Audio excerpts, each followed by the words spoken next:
ইন্না লিল্লাহি ওয়া ইন্না ইলাইহি রাজিউন। আমার গাড়ি না।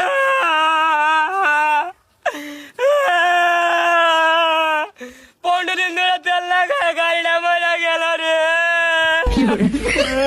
গাড়িটা নিয়ে কত জায়গায় ঘুরবার গেছিলাম রে, আজকে তেলের অভাবে গাড়িটা মরে গেল রে।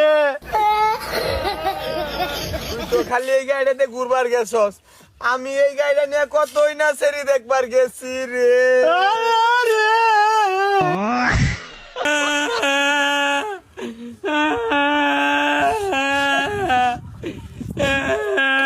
আমার গাড়িটা। আরে বেটা কাইন্দা লাভ আছে, তেল ছাড়াই দেশ ওর বাচ্চা থাকার কোনো অধিকারই নাই। আজ আইগা আমরা